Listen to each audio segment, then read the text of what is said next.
Hello students, let's start with the laws of motion discussion. This is the second part. आपने first part नहीं देखा है तो please उससे देख लीजिए. Okay, and we are actually discussing the previous year questions of NEET. Okay, and this is very important for last minute revision. Okay, if you are appearing for NEET this year, even for the next year, okay, or you have completed your laws of motion, you are solving the previous year question, and you can go through all these questions. Okay, let's start.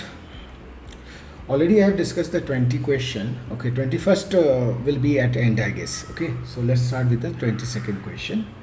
What is the question? The person of mass 60 kg is inside a lift. Okay, let's read. Person of mass 60 kg. Okay, 60 kg is inside a lift of mass 940 kg, and presses the button on the control panel. Okay, चलो थोड़ा सा diagram बना लेते हैं. तो अब क्या है, सो पेन का कलर मैं चेंज कर दूँ, थोड़ा ग्रीन कर लेता हूँ. See, there is a lift. Okay, and lift has a mass of 940 kg. Inside this lift there is a man, okay, of 60 kg. Okay, and there is a string over here, right. जिससे वो lift के ऊपर आप देखोगे string होता है, पुली etcetera लगा होता है. The lift starts moving with the acceleration of 1 metre per second square. Means the acceleration of this whole system, obviously lift accelerate करेगा तो उसमें आप बैठे हो तो आपकी भी एक्सेलेरेशन वही होगी, और इसकी वैल्यू दी हुई है 1 metre per second square, right. और इन्होंने कहा G take G as a 10 metre per second square the tension in the supporting cable. This is the supporting cable, right, जो ऊपर में लगा होता है. तो आपको इसमें टेंशन की वैल्यू पता करनी है. चलो सॉल्व करते हैं. तो व्हाट लॉज ऑफ मोशन में हम लोग करते क्या है, पहले बॉडी फिक्स कर लेते हैं. तो बॉडी में क्या लूँगा इस क्वेश्चन के लिए, लिफ्ट एंड मैन, बॉय जो भी करना है, पर्सन, दोनों को बॉडी मान लिया. इन दोनों पे कौन कौन से एक्सटर्नल फोर्सेस, आप जानते हैं लॉज ऑफ मोशन में क्या पढ़ते हैं, F external is equal to mass of body into acceleration of body, right. तो जो भी एक्सटर्नल फोर्सेस हैं, तो आपने लिफ्ट और मैन को बॉडी मान लिया, तो कौन कौन से फोर्सेज होंगे, एक mg लगेगा, m इंटू जी. मास दोनों का मिलके क्या होगा, 940 एंड 60 होगी 1000. मैंने दोनों को बॉडी मान लिया इसलिए 1000 होगी, और जी इन्होंने कहा 10, ये होगी 10,000 न्यूटन. ओके, तो ये mg नीचे लग रही है, और ये स्ट्रिंग इसको पुल करेगा, ऊपर की तरफ टेंशन लगाएगा, राइट, t, और एक्सेलेरेशन ऊपर है. वी नो दैट जिस डायरेक्शन में एक्सेलेरेशन होती है उस डायरेक्शन की फोर्स पॉजिटिव ले लेंगे, तो इसका इक्वेशन होगा t minus M G is equal to m into A. Okay, value put कर लेते हैं. t माइनस एम जी कितनी आई थी, 10,000 आई थी. ओके, इंटू m कितनी थी इसकी, 1000 थी, और एक्सेलेरेशन क्या है, 1 है. तो आई गेस t की वैल्यू जो होगी 11,000 न्यूटन हो गया. ओके, सो कोई ऑप्शन दिख रहा है मुझे, हाँ दिख रहा है, option number B. Okay, simple question है. बस यहाँ ध्यान देना कि ये 10 मीटर पर सेकेंड स्क्वायर लिखा हुआ है इसलिए मैं 10 लिया. इफ नहीं लिखा होता तो मैं 9.8 लेता, राइट, और देखता कि ऑप्शन कौन सा राइट है. ओके, क्योंकि इतना ज़्यादा मास में 9.8 का आंसर थोड़ा अलग दिखेगा आपको. Okay, let's go to next question. This was simple question. Now 23rd question, very famous question, class में आप करते ही हैं ये question. Block of mass m is in contact with the cart c as shown in the figure. Okay, diagram दिख रहा है आपको, यहाँ पे देखिए ब्लॉक ऑफ मास m है जो कि ये कार्ड पे अटैच्ड है. The coefficient of static friction between block and cart is mu. देखो ये कार्ट और ब्लॉक के बीच में ये जो ये है सरफेस, इसकी आपको coefficient of friction, static friction given है आपको mu. Okay, means mu s की वैल्यू आपको म्यू गिवन है. The acceleration alpha of the cart that will prevent block from falling satisfies इस कंडीशन. ओके, तो देखो ऐसे सिस्टम, देखो कार्ड और ब्लॉक एक साथ चिपका हुआ, ए एक्सेलेरेशन से जा रहा है और ब्लॉक नीचे जा ही नहीं रही, राइट. इसका मतलब ये हुआ दोनों में स्लाइडिंग नहीं हो रही, मीन्स दोनों की एक्सेलेरेशन किधर होगा, आगे की तरफ अल्फा होगी, राइट. इसका मीनिंग ये हुआ we need to find out the relation of alpha, means alpha की वैल्यू ऐसे समझो पता कर लें. सॉल्व करते हैं. तो आप इसको बहुत तरह से क्वेश्चन को सॉल्व कर सकते हैं, राइट. आपको जैसे मर्जी हो वैसे सॉल्व कर सकते हैं. आप जिसको सिस्टम मानना चाहते हैं उसको सिस्टम मान लीजिए. आपको मन करे कि दोनों को सिस्टम मानना, उससे भी क्वेश्चन सॉल्व हो जाएगा. एक को सिस्टम मानना, उससे भी सॉल्व हो जाएगा. बट यहाँ पे फ्रिक्शन की बात आ गई तो मैं क्या करूँगा, मेरा जो सिस्टम या बॉडी में बोलूँगा वो मैं बोल दूँगा ब्लॉक को, राइट. अच्छा, आपको फ्रेम भी लेना होता है आप क्या किस फ्रेम से सॉल्व करना चाहते हैं? आप कार्ड के फ्रेम से सॉल्व करना चाहते हैं, कर सकते हैं, आपकी मर्जी है। ग्राउंड फ्रेम से सॉल्व करना तो ग्राउंड फ्रेम से भी कर सकते हैं, आपकी जो मर्जी हो। तो जनरली बच्चे क्या करते हैं, इसको कार्ड के फ्रेम से सॉल्व करते हैं। और आप जानते हैं कार्ड जो है ये एक्सेलरेटिंग है, राइट, एक्सेलरेटिंग है। इसका मतलब ये कौन सा फ्रेम हो गया, नॉन इनर्शियल फ्रेम। और जब भी आप नॉन इनर्शियल फ्रेम में काम कर रहे होते हैं तो Newton's laws of motion apply करेंगे तो आपको एक नया फोर्स इंट्रोड्यूस करना पड़ता है जो कि होता है सूडो फोर्स, है ना। कब ये यूज़ करते हैं आप, जब नॉन इनर्शियल फ्रेम से काम कर रहे होते हैं। तो इसका मतलब क्या हुआ भैया, कार्ड पे एक हमारा बंदा बैठा हुआ है, ये ब्लॉक के मोशन को ऑब्जर्व करेगा। अब ये क्या देखेगा, इसने क्या कहा, स्लाइड नहीं होना चाहिए। इसके अकॉर्डिंग मास एक, इस ब्लॉक की एक्सीलरेशन क्या दिखेगी, जीरो दिखेगी। किसके रेस्पेक्ट में, ये block with respect to cart zero है। मैं कार्ड के रेस्पेक्ट में सॉल्व कर रहा हूँ क्वेश्चन को, ध्यान से समझना आप इसको, है ना। क्वेश्चन सॉल्व करना तो एक बिल्कुल ही सेकेंड्स में सॉल्व हो जाएगा, बट मैं एक्सप्लेन भी करता जा रहा हूँ आपको, ओके, सो दैट कि ऐसे कोई और दूसरा क्वेश्चन दिखे तो आप सॉल्व कर सकते हैं। ऐसा क्वेश्चन एक बार और आया और इंटरेस्टिंग था, वो तो इंक्लाइन प्लेन पे था, ओके। Let's see. तो हम लोगों ने क्या मान लिया, कार्ड को फ्रेम मान लिया, बॉडी ब्लॉक को मान लिया। देखते हैं बॉडी ब्लॉक पे कौन कौन से एक्सटर्नल फोर्सेज लग रहा है। एक mg force downward, vertically downward, very simple. यहाँ पे देखो कांटेक्ट है इन दोनों के बीच में, तो ये नॉर्मल फोर्स राइट डायरेक्शन में कौन लगाएगा, ये सरफेस लगाएगी, कार्ड लगाएगा, राइट। अब देखो ये नीचे गिरने की टेंडेंसी होती है और ये एक्सेलेरेशन हो नहीं रहा, इसका मतलब ऊपर की तरफ कौन सा फ्रिक्शन लगेगा, स्टैटिक फ्रिक्शन, क्योंकि स्लाइडिंग हो नहीं रही है, इसलिए क्या लगाएंगे आप, स्टैटिक फ्रिक्शन। अब काट, ये तीनों जो थे normal, mg and static friction, तीनों फोर्स रियल फोर्सेस थे, राइट। अब एक मुझे सूडो फोर्स लगाना होगा, राइट। अब देखो सूडो फोर्स का मैग्नीट्यूड क्या होता है, सूडो फोर्स की मैग्नीट्यूड, सूडो मैं लिख दूँ, इसकी मैग्नीट्यूड क्या होती है, इसकी मैग्नीट्यूड होती है mass of the body into acceleration of frame, okay. और इसकी डायरेक्शन क्या होती है भाई, इसकी डायरेक्शन होती है opposite to direction of acceleration of frame. तो यहाँ पे मेरा फ्रेम क्या था, देखो हमारा फ्रेम था कार्ड, और कार्ड की एक्सेलेरेशन क्या दिए हुए, देखो क्वेश्चन में अल्फा से राइट में दिए हुए। तो मुझे ब्लॉक पे सूडो फोर्स किधर लगाना होगा, जिधर फ्रेम का एक्सेलेरेशन है उसके अपोजिट। तो मेरे कार्ड का एक्सेलेरेशन राइट में है तो मुझे सूडो फोर्स लेफ्ट में लगाना होगा, राइट। तो ये सूडो फोर्स हो जाएगा। और कितनी लगानी होगी, मास of body, mass of body तो मेरा m ही है, और एक्सेलेरेशन ऑफ फ्रेम क्या है, अल्फा है, ओके। तो ये मेरा सूडो फोर्स हो गया। अब मुझे कार्ड के रेस्पेक्ट में एक्सेलेरेशन जीरो है, किसी भी डायरेक्शन में जीरो है। तो आप देखो perpendicular to the contact surface can I write n is equal to m alpha, right. दोनों इक्वल होगा तभी तो आपको दिखेगा ऐसा। अब आप जानते हैं लिमिटिंग फ्रिक्शन क्या होता है, लिमिटिंग फ्रिक्शन होता है μs इंटू n। तो μs की वैल्यू इन्होंने कहा म्यू है और n मुझे दिख गया m अल्फा हो गया, ये होगी मेरी लिमिटिंग फ्रिक्शन की value. It's a maximum amount of friction which can be applied when there is no relative motion between the surfaces, right। और देखो वर्टिकल डायरेक्शन में भी कोई एक्सेलेरेशन नहीं है, तो can I write Fs is equal to mg, yes, ये मेरा तीसरा इक्वेशन हो गया, राइट। फॉर नो स्लाइडिंग, आप बचपन से पढ़ते आ रहे हो, फॉर नो स्लाइडिंग आप जानते हो Fs should be less than और इक्वल टू Fl, ये कंडीशन होती है, राइट। तो Fs की वैल्यू क्या है, mg, और Fl की वैल्यू क्या है, म्यू m अल्फा। देखो m से m कैंसिल हो गया, और मेरा यहाँ पे रिलेशन, यहाँ पे क्या चाहिए मुझे, अल्फा के फॉर्म में चाहिए, राइट। तो can I write alpha should be greater than और equal to g by mu, okay. ये मेरा आंसर हुआ, ये मेरा आंसर हुआ, ठीक है। चेक करते हैं कौन सा ऑप्शन है, सी ऑप्शन मेरा राइट दिख रहा है। तो 23rd का आंसर हो गया मेरा सी। सिंपल क्वेश्चन था। अब मैंने इतना कहानी कहा है, आप डायरेक्ट तो इक्वेशन लिखिए, है ना। नॉर्मल दिख रहा है, आप जैसे एफ बनाओगे तो आपको दिखेगा नॉर्मल m अल्फा है तो limiting friction mu m alpha होगा, Fs mg है। तो आप डायरेक्ट यहाँ से शुरू कर सकते हो क्वेश्चन सॉल्व करना, ये देख के हो जाता है, राइट। एफ बनाओ डायरेक्ट यहाँ पे आ सकते हो आप, इफ आपने प्रैक्टिस की हुई तो। और इफ नहीं की हुई तो इसको समझो कि मैंने क्या किया है ना। चलिए नेक्स्ट क्वेश्चन में चलते हैं हम लोग। What is the question? Question is a ball moving with the velocity of 2 meter per second collides head on। अच्छा देखो लॉज ऑफ मोशन में ही मैंने जिस प्रीवियस ईयर क्वेश्चन की बुक को यूज़ किया है, उन्होंने क्या किया, लॉज ऑफ मोशन में ही सेंटर मास के क्वेश्चन डाल दिए, तो नो प्रॉब्लम, राइट। हम लोग तो ऐसे भी जानते हैं। और मान लीजिए कोई 11th के बच्चे इसको देख रहे हैं तो आप ये कॉलिजन वाले क्वेश्चन इसको छोड़ सकते हैं, राइट। चलिए देखते हैं। Ball is moving with the velocity of 2 metre per second collides head on with another stationary ball double the mass, okay.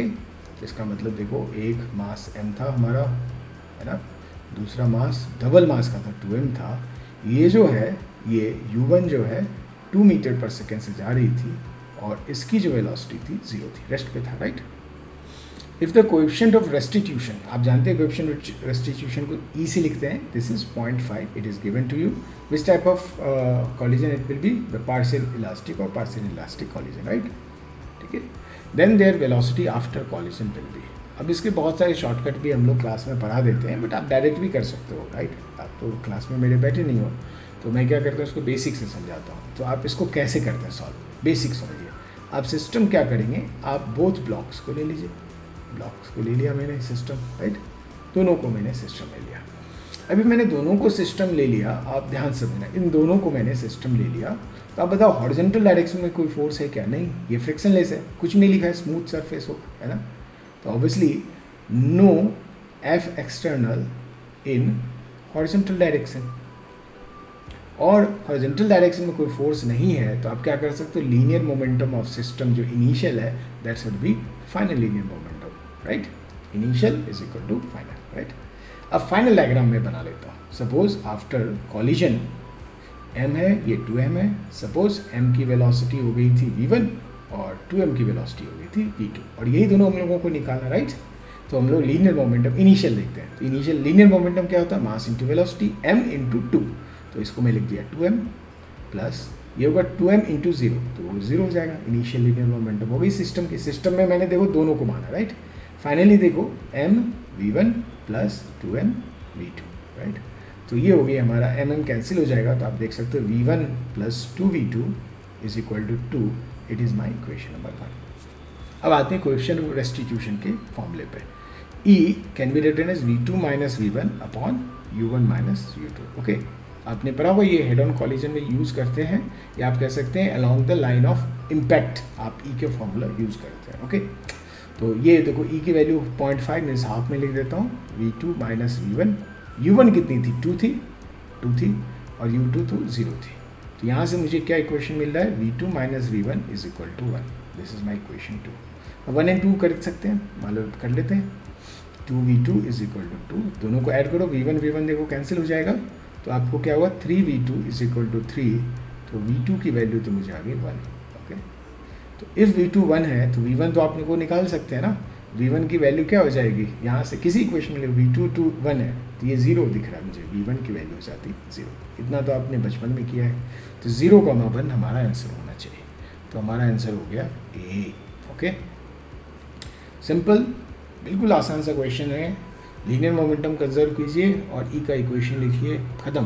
कोई शॉर्टकट जानने की ज़रूरत नहीं है, it is more than enough. अब बच्चे क्या करते हैं, मेडिकल में इतने सारे शॉर्टकट याद कर लेते हैं कि एग्ज़ाम के समय वो शॉर्टकट ही भूल जाते हैं, ठीक है। और कुछ भी थोड़ा टेढ़ा मेरा क्वेश्चन आया तो बच्चे मुश्किल में पड़ जाते हैं, ठीक है। तो आपको जो आता है तो मैथमेटिकल इक्वेशन करके बहुत सारे शॉर्टकट बनाए जा सकते हैं, okay. Leave it, let's go to the question number 25. What is the question? Man of 50 kg mass is standing in a gravity free space. Means कोई भी weight नहीं लग रहा, कोई mg नहीं लग रहा होगा, at a height of 10 meter above the floor. Okay, चलो इतना पहले डायग्राम बना लेते हैं। लेट मेरा ये फ्लोर है और यहाँ पे मेरा एक आदमी है जिसका मास है 50 kg, ओके। और ये फ्लोर से 10 मीटर ऊपर, okay. He throws the stone, मतलब इसके हाथ में अभी स्टोन है ना। अभी इसकी वेलोसिटी क्या है, दोनों की वेलोसिटी 0 है। अब ये थ्रो करने वाला है, चलो करने देते हैं। अब इसने स्टोन को थ्रो किया, स्टोन का मास इन्होंने दे दिया है, मास यहाँ पे दिया है 0.5 kg, और इसे थ्रो करता है 2 मीटर पर सेकेंड से डाउनवर्ड, ओके। इनिशियल दोनों स्टैटिक है और फाइनली इसने बॉल को नीचे थ्रो किया है। When the stone reaches the floor, the distance of the man above the floor will be, okay, means ये बॉल नीचे आएगा, उस समय आपको फ्लोर से आदमी की डिस्टेंस निकालनी है, ओके। अब इसको दो तरह से मैं सॉल्व करता हूँ। पहला मैं सॉल्व करता हूँ फर्स्ट मेथड 1, और मेथड 2 बहुत इंटरेस्टिंग है, सिंपल है, इंटरेस्टिंग है। मेथड 1 में देखते हैं हम लोग। अब मैंने सिस्टम मान लिया, इसमें दोनों को मैन प्लस बॉल को मैंने सिस्टम माने। अब बताओ इन दोनों पे कोई भी फोर्स वर्टिकल डायरेक्शन में है क्या? ग्रेविटी फ्री स्पेस है तो mg नहीं लगेगा, है ना? तो इन दोनों से बाहर है ना external force F external on system is zero, कोई भी फोर्स नहीं है ना? इसका मतलब P initial should be equal to P final. Okay, system में दोनों है, सिस्टम का P initial is equal to system का P फाइनल। तो इनिशियल क्या है, दोनों रुका हुआ था, तो आप लिखते कि भाई जीरो हो जाता, मास 50 प्लस 0.5 मीन्स 50.5 इंटू जीरो, तो वो जीरो ही हो जाता। फाइनल क्या है, तो मुझे बॉल का पता है, बॉल का मास है 0.5। अब देखो ये लीनियर मोमेंटम जो होता है वो वेक्टर होता है, तो आप एक डायरेक्शन को पॉजिटिव ले हो तो दूसरा नेगेटिव ले लेते। मेरी पर्सनल आदत है कि मैं ऊपर पॉजिटिव ले लेता हूँ, नीचे नेगेटिव, नीचे जा रहा है तो नेगेटिव ले लेता हूँ, तो -2 लिख दिया। मैन का मास तो पता है, वेलोसिटी नहीं पता है, तो v लिख दिया मैंने। ओके, यहाँ तक क्लियर आपको? तो आप देख सकते हो 50v इज इक्वल टू, ये तो 1 हो जाता है ना यहाँ पे, तो v की वैल्यू हो जाती है 1/50 मीटर पर सेकेंड। इसका मतलब जैसे ही थ्रो किया था, जो इसकी वेलोसिटी 2 मीटर पर सेकेंड हुई थी, तो आदमी की जो वेलोसिटी हुई थी 1/50 मीटर पर सेकेंड हो गई थी। ओके, अब देखो, अब इसी समय में अब ये भाई सब नीचे आएंगे, है ना? कितने टाइम में नीचे आएंगे? मान लो ये t इज इक्वल टू 0 है, ये t इज इक्वल टू 0, तो कितने टाइम में नीचे आएगा? तो आप क्या लगाओगे? काइनेमेटिक्स। देखो लंबा जा रहा है, राइट? इसलिए मैं जब देखूँगी इस क्वेश्चन में एक पार्ट है जिसको हम लोग समझेंगे, उसके कॉन्सेप्ट को भी समझेंगे, देखेंगे तुरंत सॉल्व हो जाएगा। ओके, अब काइनेमेटिक्स में आएगा u इज इक्वल टू -2, नीचे को माइनस मान लिया है, तो acceleration zero, gravity free space है, एक्सलेशन जीरो।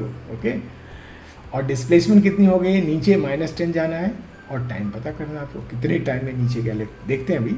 तो आप लिखते हैं s is equal to ut plus half at², a तो जीरो ही, हटा दो इसे, तो ये होगी -10 is equal to -2 into t, मतलब 5 सेकेंड के बाद वो नीचे आ जाएगा, है ना? तो 5 सेकेंड के बाद बॉल नीचे आया, तो 5 सेकेंड में देखते हैं आदमी कितना ऊपर जाएगा। तो आदमी के लिए s is equal to ut plus half at² लिखते हैं, उसका भी a जीरो हो जाता, ये तो जीरो हो जाता। तो कितनी डिस्प्लेसमेंट है? s is equal to u कितनी थी? 1/50 इंटू 5, राइट? तो ये भी 1/10 meter means 0.1 meter, right? Okay, इसका मतलब आदमी जो यहाँ था अब 0.1 मीटर ऊपर जाएगा। थोड़ा मैं कलर चेंज करके आपको दिखा लेता हूँ। अब आदमी थोड़ा ऊपर यहाँ चला गया, है ना, यहाँ पे, और ये कितनी ऊपर चला गया है? 0.1 मीटर, इतनी डिस्प्लेसमेंट। तो फ्लोर से कितना ऊपर गया? 10 प्लस 0.1, तो 10.1 हो जाता। तो सेपरेशन कितनी हो जाती? Separation between man and floor is equal to 10.1 meter. Okay, तो ये मेरा आंसर हो जाता, मुझे दिख रहा है b. Okay, have you understood this concept, right? अब मैं दिखाता हूँ कि ये तो बहुत थोड़ा बड़ा दिख रहा है, राइट? मतलब there must be some way we can solve the question easily, right? तो हम लोग अब उस मेथड में जाने की कोशिश करते हैं जहाँ पे मैं इसे जल्दी सॉल्व कर सकता हूँ, और मेरा देखते हैं किस बेसिस पे मैं इसे जल्दी सॉल्व कर सकता हूँ। चलिए भाई, अब आ जाते हैं मेथड 2 पे। मेथड 2 पे फिर से देखिए, ये मेरा आदमी था। ओके, ग्राउंड से या फ्लोर से ये कितना ऊपर था भाई? 10 मीटर ऊपर था, राइट? 10 मीटर ऊपर था, और ये बॉल के साथ स्टैटिक था, दोनों स्टैटिक थे। ओके, आदमी ने बॉल को नीचे थ्रो किया, राइट, 2 मीटर पर सेकेंड से, और बॉल का जो मास था वो था 0.5 kg, और आदमी का जो मास था वो था 50 kg, राइट? ओके, अब देखो ध्यान से, इफ़ मैं सिस्टम फिर से समझाता हूँ आपको, कॉन्सेप्ट समझाता हूँ। मैन प्लस बॉल को ले लूँ। ओके, इफ सिस्टम मैंने मैन प्लस बॉल को लिया, तो अब बताओ एफ एक्सटर्नल ऑन सिस्टम क्या है?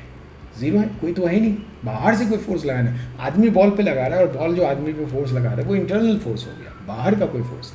इफ एफ एक्सटर्नल जीरो है, कैन आई से the acceleration of centre mass will be zero. याद है एफ एक्सटर्नल क्या फॉर्मूला क्या होता है? Mass into acceleration of centre mass, ये रियल फॉर्मूला होता है ना। तो ये जीरो होगा तो ऑब्वियसली ये जीरो हो जाएगा, right? If acceleration of centre mass zero हो गया तो आप क्या लिखेंगे? Velocity of centre mass should be constant, है ना? इफ एक्सलेशन जीरो होता है तो क्या होता है? वेलोसिटी कांस्टेंट होती है, तो velocity of centre mass constant होगी। अच्छा, इसका initial velocity of centre mass क्या था? जीरो था। क्यों? दोनों ही रुका हुआ था, यार, है ना, दोनों रुका हुआ था, initial velocity of centre mass zero होगा। तो इस केस में क्या लिखेंगे? Velocity of centre mass will remain zero, इस केस में, है ना, इस केस में विल रिमेन जीरो। अच्छा, if velocity of centre mass will remain zero, है ना, ऑलवेज इस केस में ऐसा रहता है, जब तक टकराएगा नहीं तब तक की बात कर रही है। Isn't it displacement of centre mass will be zero, velocity of centre mass zero है तो displacement of centre mass zero होगा। ओके, डिस्प्लेसमेंट में डेल्टा एक्स लिख दिया, अब डेल्टा वाई लिख दीजिए, वर्टिकल है तो राइट। अच्छा, डिस्प्लेसमेंट की फॉर्मूला याद है? डिस्प्लेसमेंट ऑफ सेंटर मास का फॉर्मूला क्या होता था? m1 डेल्टा x1, सब वेक्टर होता है राइट, ये सब वेक्टर है ना, प्लस m2 डेल्टा x2, यहाँ दो ही है तो दो ही पे रुक जाता, upon m1 plus m2 right. अब देखो ये delta x centre mass zero है, isn't it, can I write m1 delta x1 plus m2 delta x2 is equal to zero. ये वाला चीज़ जो है, आप इफ़ कॉन्सेप्ट ये पूरा पढ़े रखते तो आप क्वेश्चन यहाँ से करना शुरू करते हैं, क्योंकि ये सारा कंडीशन यहाँ फुलफिल हो रहा है। डेल्टा एक्स रिप्रेजेंट डिस्प्लेसमेंट, चलो करके देखते हैं। m1 मान लो, मैन को आप m1 बोल दो तो इसकी मास होगी 50, इसकी डिस्प्लेसमेंट पता नहीं है, प्लस m2 मीन्स 0.5 और इसकी डिस्प्लेसमेंट पता है। ये यहाँ से नीचे आ रहा है राइट, नीचे आ रहा है राइट, यहाँ से नीचे आ रहा है, कितना नीचे आ रहा है? 10 आ रहा है। नीचे आ रहा है तो मैं -10 मीटर लिख देता हूँ, क्योंकि मैं वेक्टर से डील कर रहा हूँ, नीचे को मैं माइनस लिख देता हूँ, should be equal to zero right. यहाँ से देखिए डेल्टा एक्स की वैल्यू आपको दिख रहा होगा, 10 यूनिट हटा देता हूँ मैं, 5 इधर आ जाता, 5/10 1/10 मीटर मीन्स 0.1 मीटर मैन की डिस्प्लेसमेंट हुई है। यही तो हम लोगों ने वहाँ भी किया था राइट। तो आप देखते हैं, इफ़ 0.1 मीटर इफ़ मैन की डिस्प्लेसमेंट हुई है, और किस में आई है? प्लस में है, देखो यहाँ प्लस सब साइन के साथ आ रहा है राइट, मतलब ये ऊपर गया होगा। तो इसकी जो डिस्प्लेसमेंट हुई थी डेल्टा एक्स, वो थी 0.1 मीटर। अब बताओ ग्राउंड से ये कितना ऊपर है? तो 10 + 10 0.1 है ना। तो फिर से आप सेपरेशन लिखते तो आप लिख लेते 10 + 0.1 मीटर, तो ये हो जाती 10.1 मीटर ना। ये मेरा आंसर आ गया दोनों तरफ से। तो ये कॉन्सेप्ट जानते थे आप, कहाँ से शुरू करते? यहाँ से शुरू करते और फटाक से ये इतने में ही क्वेश्चन हमारा, आप देखोगे सॉरी, इतने में ही मेरा क्वेश्चन सॉल्व हो जाता। Okay okay, let's solve the 26 number question. Okay, what is the question? First read, a body under the action of a force this f, bold लिखा है मीन्स वेक्टर है, आई के दिया हुआ टेनफिंट है, acquires an acceleration of this much, then you need to find a mass। ये तो बच्चा वाला क्वेश्चन दे दिया आपको। देन कब का क्वेश्चन? 2019 एक, चलो ठीक है, 6i cap plus -8j cap plus 10k cap. तो यहाँ से हम लोग फोर्स का मैग्नीट्यूड निकाल लो राइट। आपको मास ही चाहिए ना, फोर्स का मैग्नीट्यूड क्या होता है? ऐसा लिखा रहता तो आप क्या लिखते? 6 का स्क्वायर प्लस -8 का स्क्वायर प्लस 10 का स्क्वायर राइट। आपको दिख रहा होगा 36, 64, 100, 100, 200, √200 हो गया।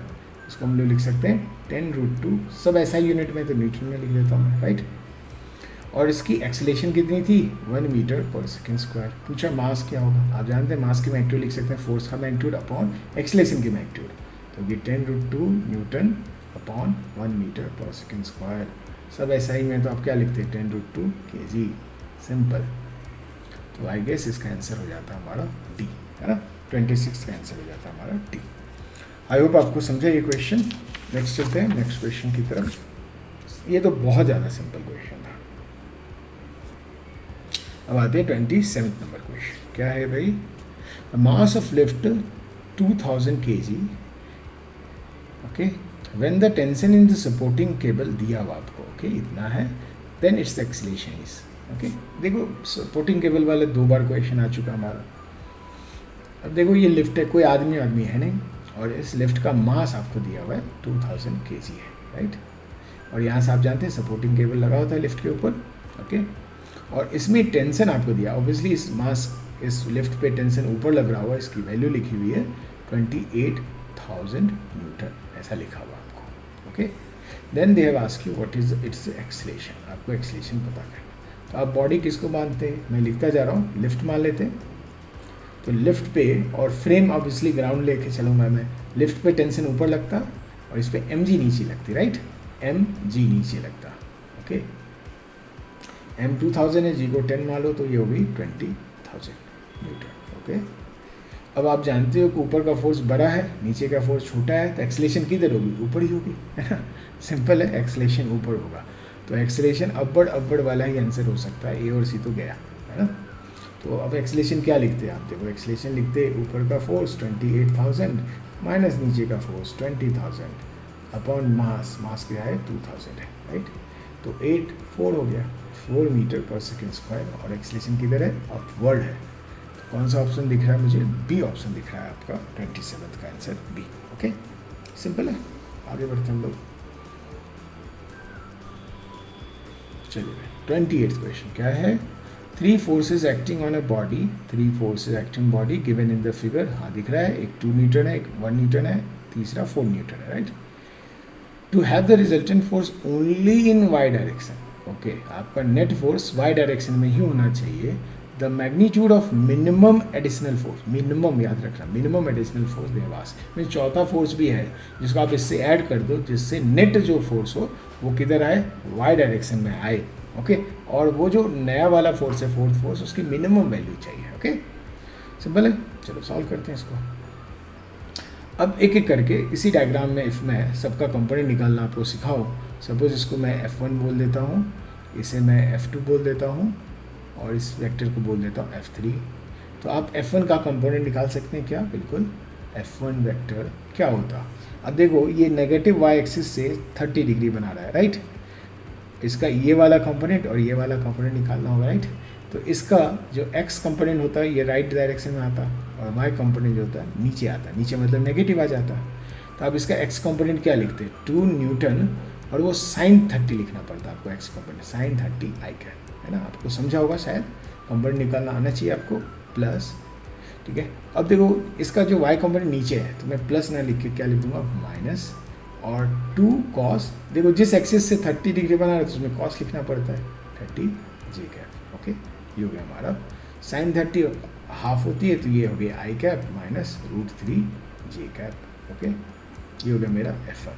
वैसे ही मैं F2 निकाल लेता हूँ। व्हाट इज़ F2, ये है, देखो ये एक्स एक्सिस से 60 डिग्री बना रहा है, इसका जो कंपोनेंट होता है एक्स कंपोनेंट राइट में होता, और इसका जो वाई कंपोनेंट होता वो ऊपर होता, मतलब प्लस में होता है। इसका एक्स और वाई कंपोनेंट दोनों पॉजिटिव होता है।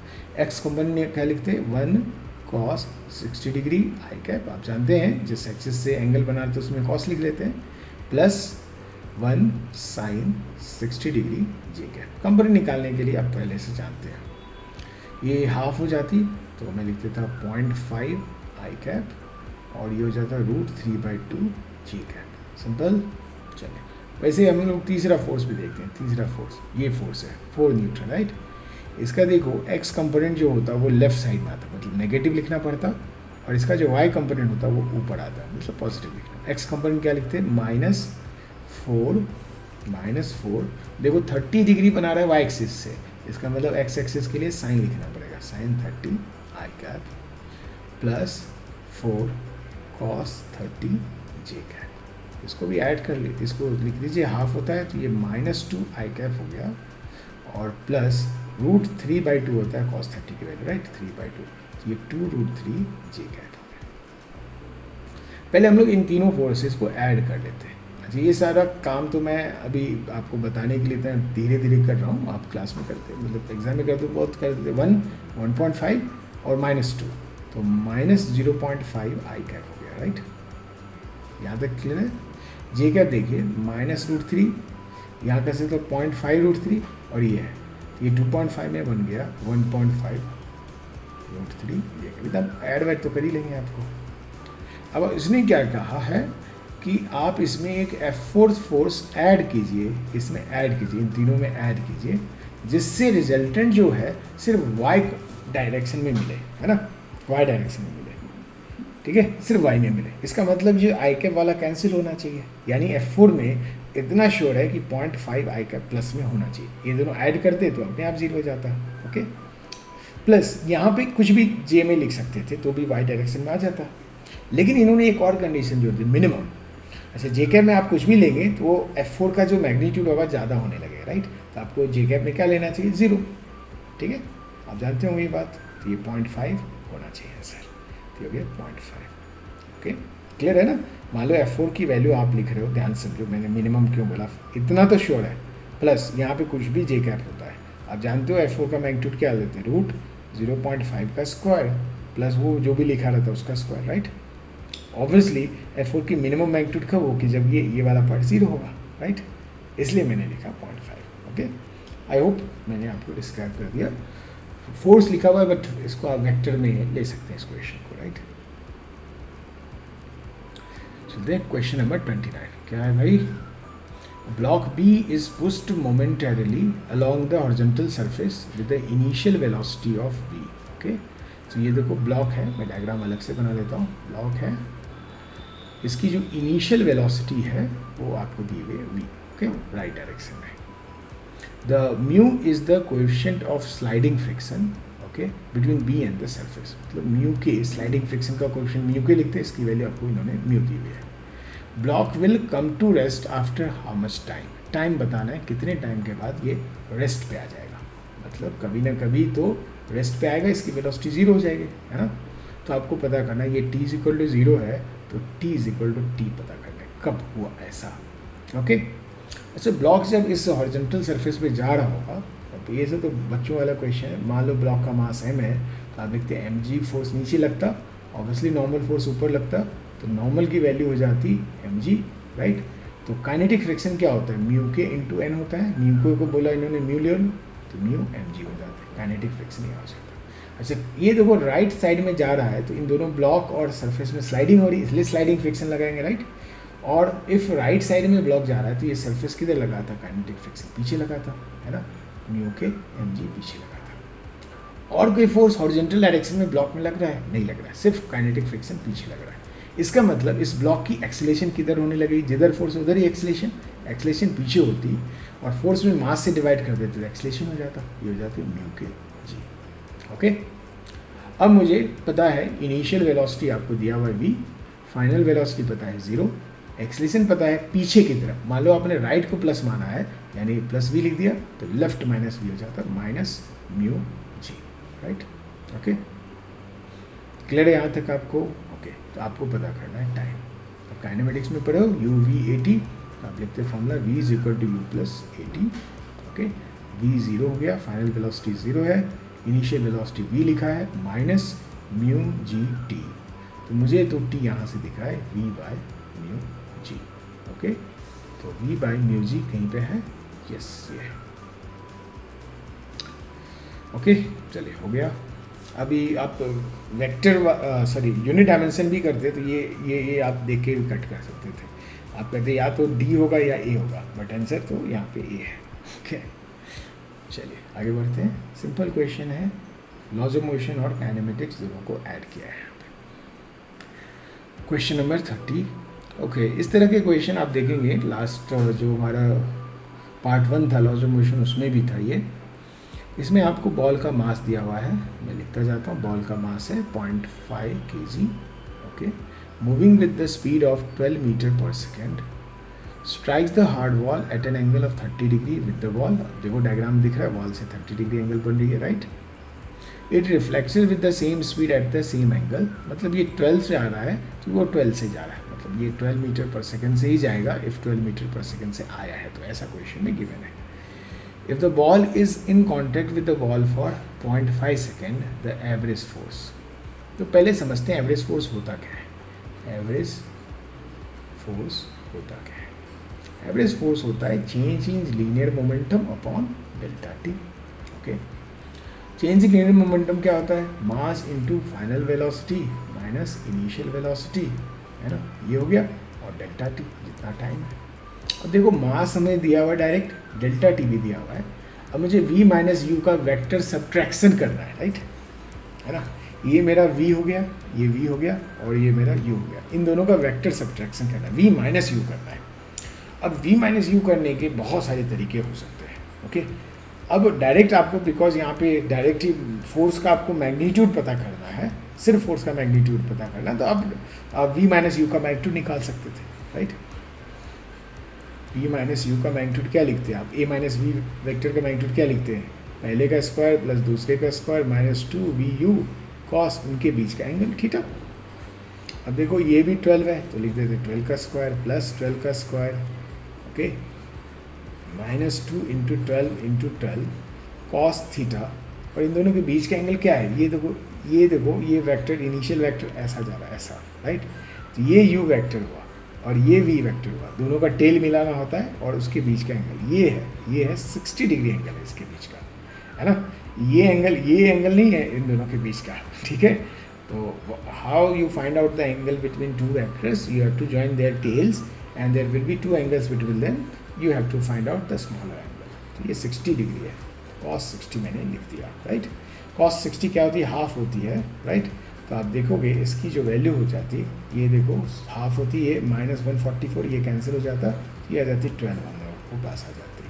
तो v माइनस यू का जो मैग्नीट्यूड है 12 है, तो f एवरेज का मैग्नीट्यूड निकालना होता है तो मास लिखते थे 0.5, ओके।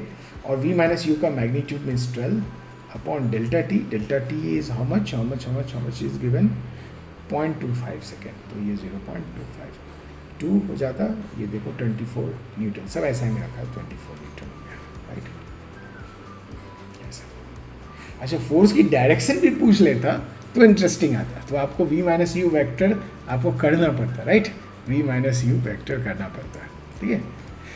चलिए, आप उस मेथड से भी कर सकते हैं, तो यहाँ पे तो डायरेक्ट हम लोग कर लिए इस तरह से, ओके। आप देखोगे फोर्स जो डायरेक्शन वॉल लगा था वो इस डायरेक्शन लगा था, नॉर्मल फोर्स लगा था। आप चेक करो कैसे इधर लगेगा, इधर कैसे लगाएगा, आप देखना v माइनस यू का आप डायरेक्शन निकालोगे तो वो ऐसा ही आएगा, okay.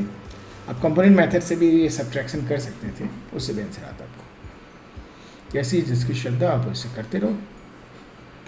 Now we will go for question number 31। Block of mass m, ये क्वेश्चन इस क्वेश्चन में थोड़ा सा घपला है। आप जब मार्केट से बुक खोलोगे तो ये इन्होंने डी ऑप्शन में mg sin theta by cos theta लिखा होता है, मैंने sin थीटा हटाया क्योंकि वो रॉन्ग है, राइट। डी ही आंसर होगा इसका, आप चेक करोगे तो डी आंसर होगा, इट्स राइट आंसर, राइट। उन्होंने पता नहीं क्या क्या करके आंसर मैच भी कर दिया है, लेकिन पुराने आप जाओगे, पुराने कुछ बुक्स में तो सही भी लिखा है ये answer. Let's see, block of mass m is placed on a smooth wedge of inclination theta. Wedge हो गया हमारा ये सब वेज भी ग्राउंड पे रख देते हैं, ग्राउंड पे रखा हुआ है, ओके, वेज, और इस पे एक मास m रखा हुआ है, ऐसा लगा दिया मास m, और ये angle of inclination of ways theta दिया हुआ।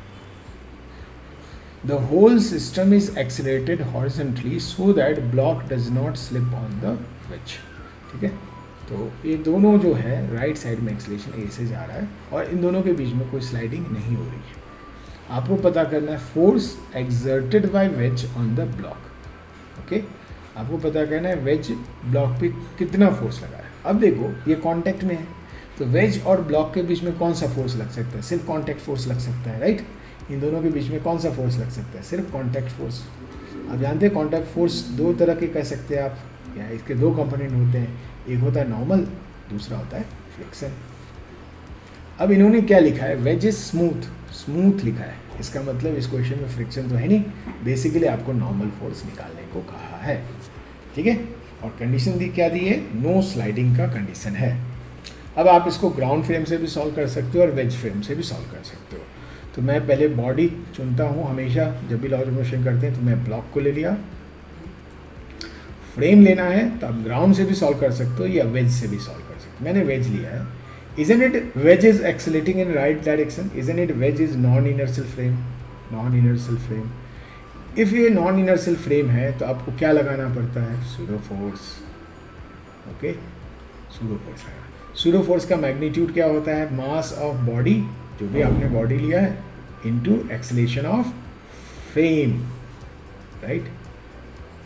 और डायरेक्शन pseudo force की क्या होती है, अपोजिट टू, अभी जस्ट लिखा था equation, opposite to direction of acceleration of frame, acceleration of frame, right. चलिए, और मुझे क्या निकालना है, नॉर्मल फोर्स। तो देखते हैं, मैंने बॉडी मान ली ब्लॉक, तो देखते हैं ब्लॉक पे कौन कौन से एक्सटर्नल फोर्सेस लग रहे हैं। चलिए भाई चेक कर लेते हैं।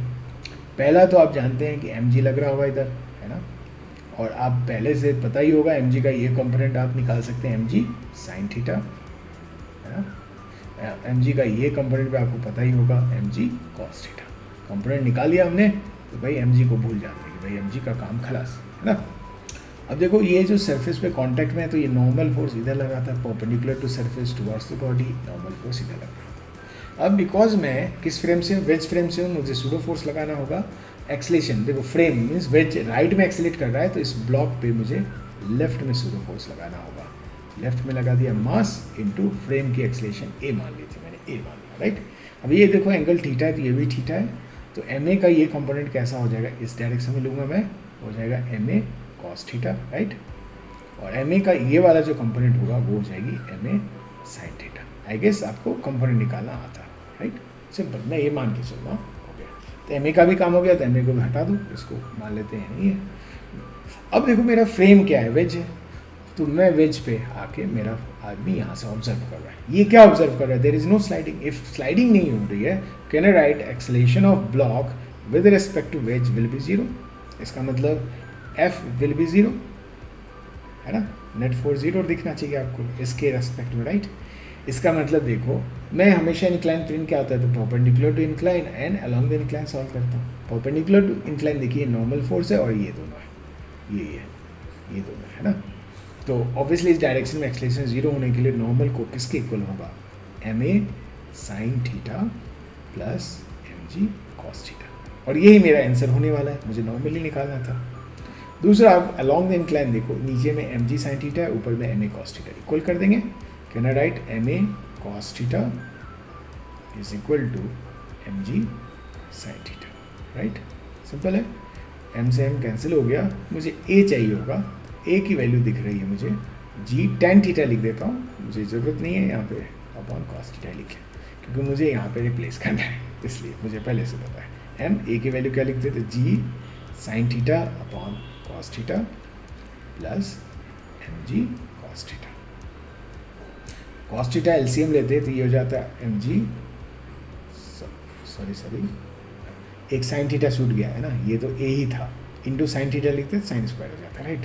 तो m g sine square theta plus M G cos theta, ऊपर जा जाता है cos square theta upon cos theta.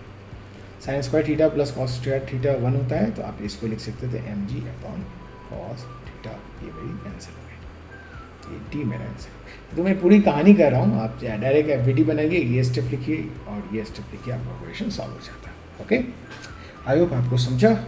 Will go to next question. क्या है question number 32। Coefficient of static friction mu s between block and mass is 2 kg। Okay, चलिए block a, देखो ये ए है हमारा ब्लॉक ए और ये ब्लॉक बी लिखा हुआ है, राइट। तो मैं डायग्राम बना लेता हूँ अलग से। ये मेरा ब्लॉक ए है, ओके। इसका मास लिखा हुआ है इन्होंने 2 kg। यहाँ से स्ट्रिंग जा रही है, यहाँ पे मेरा पुली है और ये मेरा बी जो है ब्लॉक हवा में उड़ रहा है, राइट। और इन दोनों के बीच में म्यू एस की वैल्यू दिया हुआ है 0.2, राइट। ऐसा, चलिए आगे बढ़ते हैं। What would be the maximum mass value of block b so that 2 blocks do not move.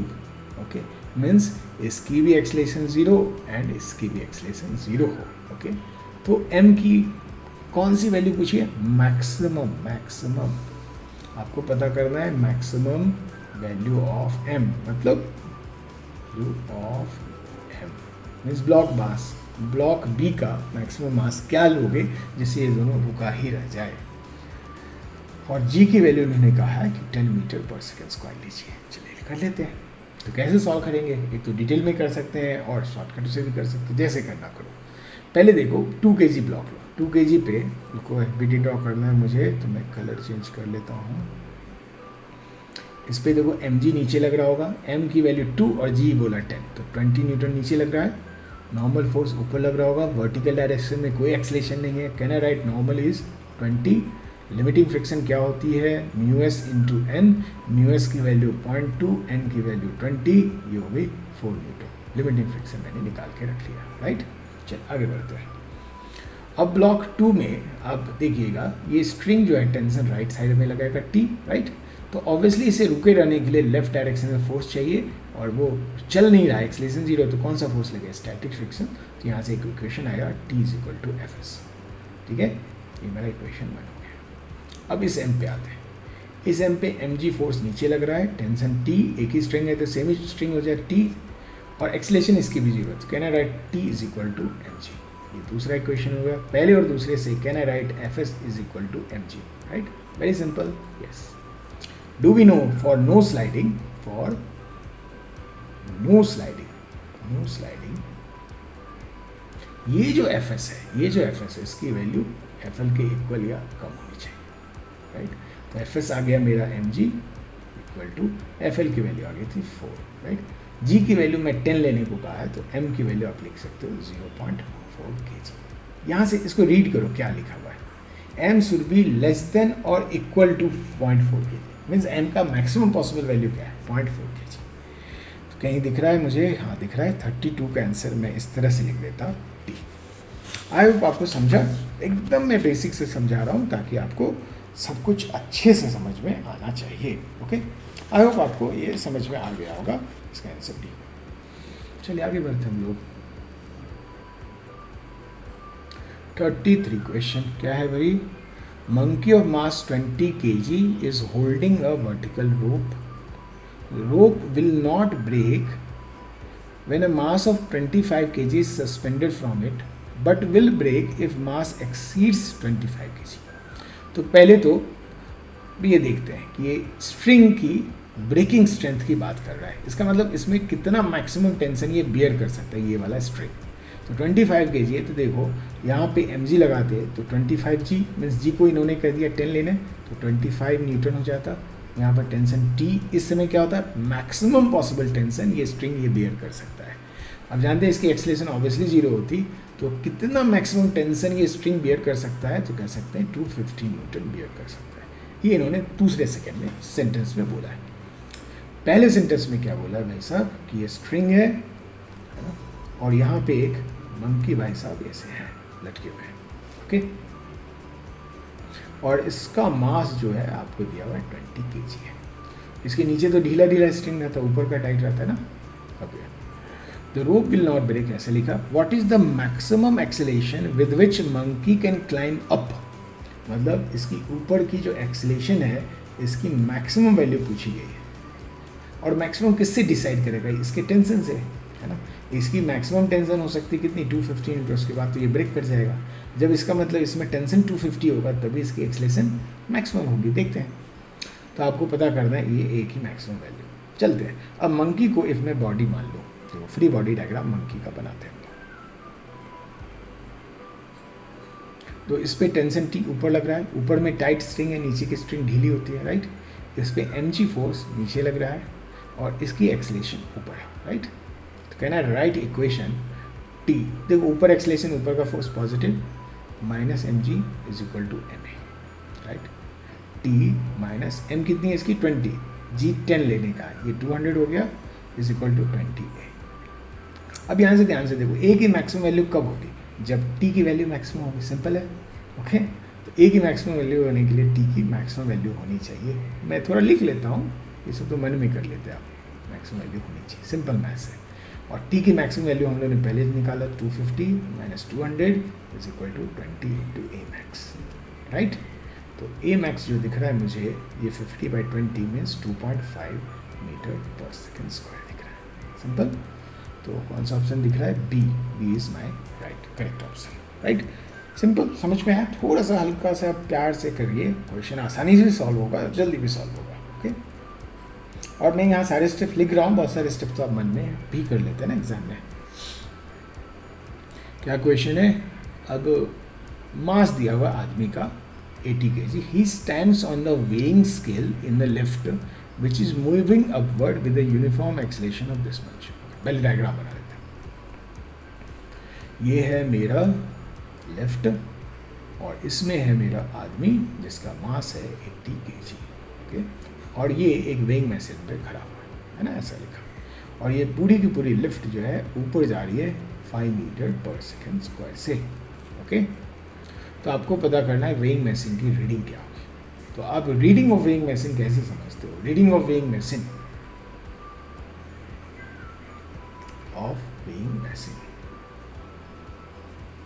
ये कॉन्सेप्ट यहाँ पे आ जाना है। थोड़ा मैं समझा देता हूँ, रीडिंग ऑफ वेइंग मशीन होता क्या है। अब वेइंग मशीन में खड़े हो तो वेइंग मशीन आप पे नॉर्मल फोर्स लगाएगा, तो वो नॉर्मल फोर्स ही इसकी रीडिंग होती है। तो अब नॉर्मल फोर्स किस में आएगा, न्यूटन में आएगा, राइट। तो इफ़ ऑप्शन आपका न्यूटन में है तो नॉर्मल फोर्स निकाल के छोड़ देंगे, वही रीडिंग बोल देंगे, राइट। लेकिन रियली आप जब घर में देख रहे होते हैं तो नॉर्मल फोर्स फिर ही रखा रहता है, उसको देखो केजी में लिखा रहता है। तो उस केस में आप क्या करेंगे, नॉर्मल फोर्स में जी से डिवाइड कर देंगे। अब आप उसको केजी में लिख सकते हैं इसका आंसर। केजी में लिखना हो तो n/g कर दीजिए, न्यूटन में लिखना हो तो नॉर्मल निकाल लीजिए। मीन्स वेइंग मशीन जो नॉर्मल फोर्स लगाता है वही आंसर होता है, राइट। यहाँ पे देखो नॉर्मल है तो मैं नॉर्मल फोर्स, देखो न्यूटन में ऑप्शन दिया हुआ है तो मैं नॉर्मल फोर्स निकाल के छोड़ दूँगा, ओके। चलिए FBD करते हैं ड्रॉ। तो मेरा बॉडी कौन है, ये मास जो है ये बॉडी है, मैं लिख देता हूँ एक बार कहने के लिए। बॉडी क्या है, बॉय है। मेरा फ्रेम क्या है, ग्राउंड है। ग्राउंड ले लेंगे, आप लिफ्ट फ्रेम भी लेके सॉल्व कर सकते हैं, राइट। मैं फ्रेम जो ले रहा हूँ ग्राउंड फ्रेम ले रहा हूँ। आपकी मर्जी होती है आप किस फ्रेम से सॉल्व करना चाहते हैं। अब ये आदमी लिया, आदमी पे आप जानते हैं mg फोर्स नीचे लग रहा होगा, और ये जो ये जो वेइंग मशीन है इसमें नॉर्मल फोर्स ऊपर लगा रहा होगा, राइट। और अब आप ग्राउंड फ्रेम से सॉल्व करें तो ग्राउंड फ्रेम में जो आदमी यहाँ बैठा हुआ होगा इसके लिए आप तो ऊपर एक्सीलेट कर रहे हैं, ये एक्सीलेशन हो जाती है उसकी आदमी की, तो ऊपर की तरफ एक्सीलेशन हो रहा है तो ऊपर का फोर्स पॉजिटिव, नीचे का फोर्स नेगेटिव, राइट।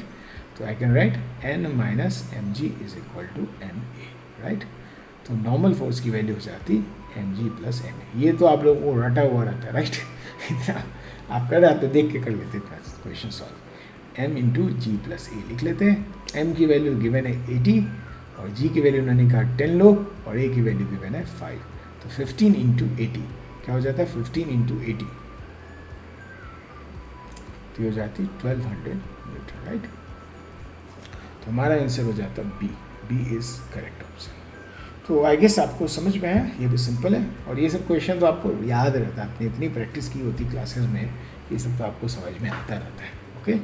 और यहीं पे मान लो केजी में ऑप्शन होता तो मैं फिर रीडिंग क्या लिखता, तो लिखता ये जो नॉर्मल आया वो अपॉन 10 से जी से डिवाइड कर देता और इतनी केजी, तो 120 केजी इफ लिख लेता, इफ मेरा ऑप्शन केजी या केजी वेट में दिया रहता, ओके। आगे बढ़ते हैं। चलिए भाई क्या है 35 question. Lift of mass 1000, lift बहुत बार हो चुका है। Moving upward with acceleration of 1 metre per second square, the tension developed in the spring, okay. जी एकदम रिपीटेड क्वेश्चन हुआ है, राइट। ये देखो आप डायग्राम मैंने शायद तीसरी बार बना रहा हूँ आज ही की क्लास में। ये लिफ्ट है, लिफ्ट का मास आपको दिया हुआ है 1000 kg, ओके। और ये ऊपर की तरफ एक्सीलेट हो रहा है 1 मीटर पर सेकेंड स्क्वायर से। आप जानते हैं लिफ्ट के ऊपर स्ट्रिंग लगी होती है, राइट। तो आपको पूछा जा रहा है इसमें टेंशन बताइए क्या है। और जी इन्होंने ध्यान से देखो 9.8 लेने को कहा है, नहीं भी कहा होता तो मुझे 9.8 लेना चाहिए, राइट। ये ध्यान में रखेंगे। अब आप किसको बॉडी मान लोगे, लिफ्ट को ही बॉडी मान लो, है ना। आप किसको बॉडी मानोगे इस क्वेश्चन में, लिफ्ट को। फ्रेम क्या मान लोगे, आपको ऑब्वियसली एक्सेलरेशन किसके रेस्पेक्ट में दी होती है, ग्राउंड के रेस्पेक्ट में दी होती है, तो मेरा फ्रेम ग्राउंड रहेगा। तो देखते हैं इस लिफ्ट को बॉडी माना तो ऊपर की तरफ टेंशन फोर्स और लिफ्ट क्या mg फोर्स नीचे और ऊपर एक्सेलरेशन हो गई, राइट। तो आप t को पॉजिटिव लेंगे, mg को नेगेटिव लेंगे। आप लॉज ऑफ इक्वेशन क्या लिखते हैं, लॉज ऑफ मोशन के equation t minus mg is equal to ma। तो t की वैल्यू हो जाती है mg plus ma means m into G plus A. m की वैल्यू कितनी है 1000 है, g को वाला है 9.8 लेने के लिए और a की वैल्यू है 1, तो ये हो जाता है 10.8 इंटू 1000, राइट। 10,800 न्यूटन हो जाता, राइट। यहीं पर आपने गलती से 10 ले लिया होता तो ये 11,000 हो जाता। देखो ऑप्शन में 11,000 दिया हुआ है लेकिन ये गलत ऑप्शन है, आपको बी लेना है। यहाँ पे 9.8 मीटर पर सेकेंड स्क्वायर नहीं भी लिखा होता तो आपका आंसर बी होना चाहिए, राइट। इसको बहुत ज़्यादा आपको याद रखने की जरूरत है। If nothing is mention you must take G as 9.8 metre per second square, okay. Simple question, बार बार हो चुका है ये सब question. Next question 36. Block of mass 10 kg is placed on a rough or horizontal surface having a friction coefficient mu is 0.5. Horizontal force of 100 Newton is applied on it, then acceleration of block is, और g आपको कहा है 10 लेने। चलिए diagram बना लेते हैं। हमारा जो मास है वो है 10 kg का, m जो है m की वैल्यू दी हुई है आपको 10 kg और ये रफ सरफेस पे इसकी म्यू गिवन है 0.5। इन्होंने मेंशन नहीं किया है कि स्टैटिक फ्रिक्शन का कोएफिशिएंट है या काइनेटिक है, तो आप दोनों आप म्यू के और म्यू एस दोनों आप इस केस में आप 0.5 लेंगे, राइट। अब इस पे हॉरिजॉन्टल फोर्स 100 लगाने वाले हैं, इधर किधर भी लगा लेते हैं, 100 न्यूटन लगाया इन्होंने और पूछा है कि आप एक्सेलरेशन बताइए, राइट। तो इसके लिए पहले क्या करते हैं, आप पहले नॉर्मल फोर्स निकालते हैं, है ना। तो मैं मास m अलग से बना लेता हूँ और इस पर कौन कौन से फोर्सेस लगे हुए हैं, mg फोर्स नीचे, नॉर्मल फोर्स ऊपर, और वर्टिकल डायरेक्शन में कोई एक्सेलरेशन है तो नॉर्मल की वैल्यू हो जाती है mg और लिमिटिंग फ्रिक्शन की वैल्यू हो जाती है mu S M G which is mu M G. इस केस में म्यू एस एम जी वही है। काइनेटिक फ्रिक्शन क्या होता है, म्यू के एम जी। इस केस में आप भाई उसी को लिख देंगे म्यू एम जी, है ना। ये सब हम लोगों ने बैकग्राउंड वर्क कर लिया, ये तो मन में ही कर लेते हैं। अब देखते हैं ये जो लिमिटिंग फ्रिक्शन की वैल्यू कितनी है इस क्वेश्चन में जो आया है, वो है म्यू एम जी, राइट। म्यू की वैल्यू इन्होंने दी है 0.5, एम की वैल्यू दी है 10 और जी का है 10 लेना है, ये होगी 50 न्यूटन। इसका मतलब लिमिटिंग फ्रिक्शन से ज़्यादा फोर्स लगा रहे हो, इसका मतलब ये स्लाइड करेगा तो कौन सा फ्रिक्शन लगने लगेगा, kinetic friction. Luckily kinetic friction भी म्यू एम जी है तो ये भी 50 न्यूटन है, इसमें लकली स्लाइड करेगा। और स्लाइड करेगा तो पीछे की तरफ मैं कौन सा फ्रिक्शन लगाऊंगा इस क्वेश्चन में, काइनेटिक फ्रिक्शन। लकली इसे मैं 50 न्यूटन ही ले रहा हूँ, ओके।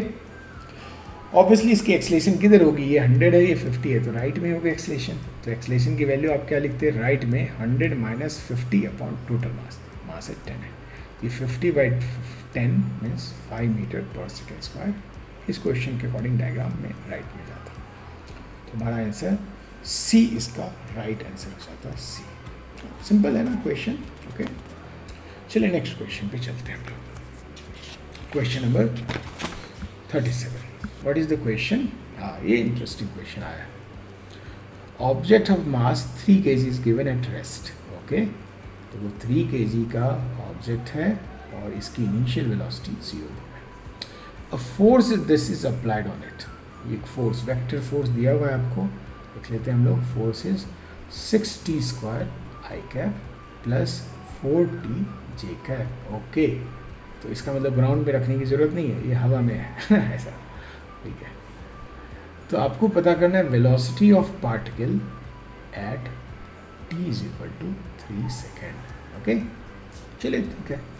तो मास से डिवाइड एक्सेलरेशन वेक्टर क्या होगा, सिंपल समझे एक्सेलरेशन वेक्टर। अब बहुत तरह से आप इसको सॉल्व कर सकते हो, फोर्स बाय मास, और मास 3 है, 3 से डिवाइड करते तो ये हो जाता है 2t² आई कैप प्लस, अब 3 से डिवाइड करते 4/3t जे कैप, ये हमारा एक्सेलरेशन हो गया, राइट। सब ऐसा ही मैंने तो मीटर पर स्क्वायर लिख सकता हूँ। ये एक्सेलरेशन का x कंपोनेंट है, ये एक्सेलरेशन का y कंपोनेंट, राइट। तो कहना right ax is equal to dvx/dt। Basic से समझा रहा हूँ, आप तो डायरेक्ट आगे वाले स्टेप लिख सकते हो। ये क्या हो जाता है ax dt integration and integration, right.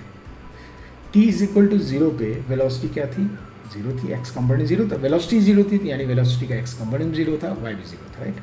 और t इज इक्वल टू कब पता करना है, 3 सेकेंड में मान लो वेलोसिटी का x कंपोनेंट x हो जाता।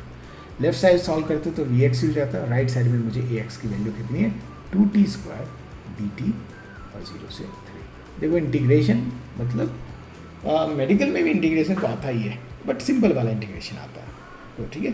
2 कांस्टेंट है, आप इसको बाहर कर सकते हो। t² का इंटीग्रेशन t³/3 होता, 3 को भी बाहर कर सकते हो, लिमिट तो सेफ्टी पे लगती है 0 और 3।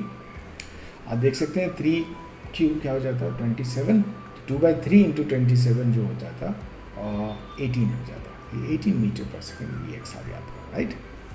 वैसे ही मैं ay लिखता तो क्या लिखता dvy/dt, राइट। तो वैसे ही हम लोग लिख सकते हैं dvy is equal to ay/dt, right, है ना। और ay की वैल्यू देखो आपको गिवन है, ay क्या है, ये 4/3t है, तो मैं लिख दिया 4/3t dt, right. Integration integration t is equal to 0 पे कांस्टेंट को मैं बाहर कर दिया बस, vy की वैल्यू 0, रेस्ट पे था तो वेलोसिटी का y कंपोनेंट 0 था। t इज इक्वल टू 3 पे v की y कंपोनेंट क्या है, लेफ्ट साइड सॉल्व करते vy हो जाता है 4/3, आप जानते हैं इसको t² लिख देते है ना, /2, तो /2 मैं बाहर कर लेता हूँ 2 को, और ये हो जाती 3 and 0, ये जाती देखो 2/3 इंटू 9, ये जाती 6 मीटर पर सेकेंड, राइट। तो वेलोसिटी का आपको x कंपोनेंट भी पता है और y कंपोनेंट पता है। तो आप वेलोसिटी लिखते क्या, मैं थोड़ा चेंज करके लिख लेता हूँ रेड में, तो आप भूल जाओगे कहाँ लिखना था। वेलोसिटी क्या होती है मेरी, vx आई कैप प्लस vy जे कैप, यही होता ना।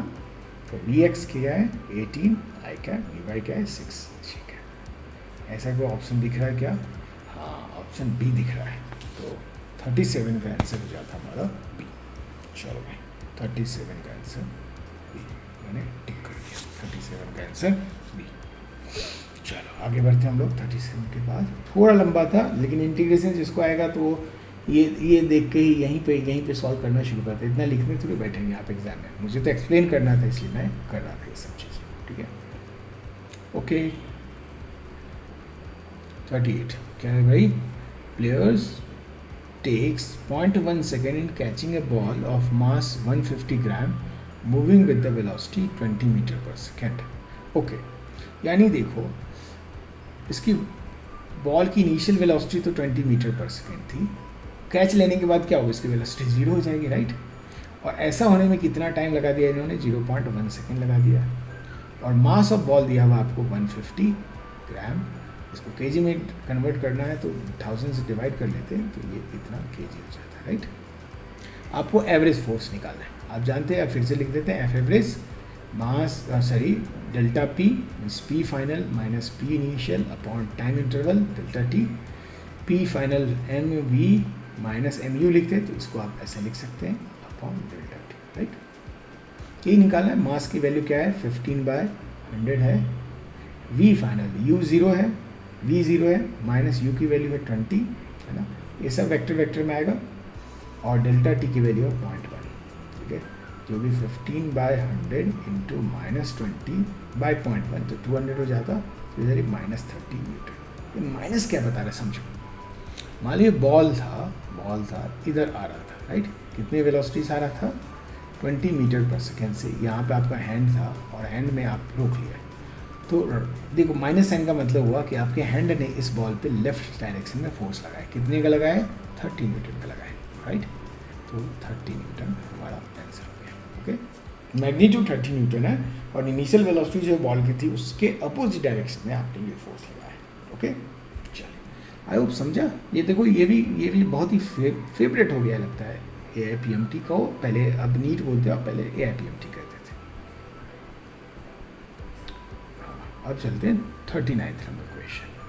क्या है भाई? 1 kg body explodes into 3 fragments of mass ratio 1:1:3 लिखा हुआ है। ओके, एक्सप्लोजन है मतलब सेंट्रल मास का क्वेश्चन हो गया, बिकॉज इन सारे क्वेश्चन लीनियर मोमेंटम कंजर्व कर रहे हैं, तो सेंट्रल मास के ये सारे क्वेश्चन लॉज ऑफ मोशन ने इस बुक में दे दिया था, तो मैं यहीं पे साथ में कर दे रहा हूँ। ओके, तो कोई भी है, एक मास है, ये 3 टुकड़े में बट गया, 1, 2 और 3। ओके, ये मान लो एक m है, लिख देता m है, दूसरा भी m है, तीसरा 3m है, तो टोटल मास क्या था? 5m, मतलब टोटल मास था 5m इनिशियल, है ना? सिंपल कर दिया आपको। और ये 1 kg लिखा हुआ है ना, 1 kg लिखा हुआ आपको, ये 1 kg है, ऐसा लिखा हुआ था question. The fragment of the same mass, मतलब दोनों mm वाला, move perpendicular to each other with the speed of 30 metre per second. मतलब मान लो ये ऊपर 30 मीटर पर सेकेंड से जा रहा है, तो ये लेट राइट डायरेक्शन में 30 मीटर पर सेकेंड से जा रहा है, राइट? ओके, वाइल है, हाँ, speed of the heavier part, मतलब इसका स्पीड निकालना आपको, राइट? अब आप जानते हैं ये एक्सप्लोजन में ये पहले रेस्ट पे था, ऑल ऑफ सडन एक्सप्लोड होता है, राइट? तो इनिशियल लीनियर मोमेंटम क्या थी? 0 थी। और एक्सप्लोजन जो होता है इंटरनल प्रोसेस होता है, यहाँ पे एफ एक्सटर्नल 0 होता है, एफ एक्सटर्नल जो बॉम्ब पे होगा वो 0 होगा, बॉडी पे 0 होगा, तो आप क्या लिख सकते हैं? P initial is equal to P final. अब देखो अलग अलग डायरेक्शन में जा रहा है, तो आप ध्यान रखना यहाँ पे वेक्टर सम ध्यान रखना।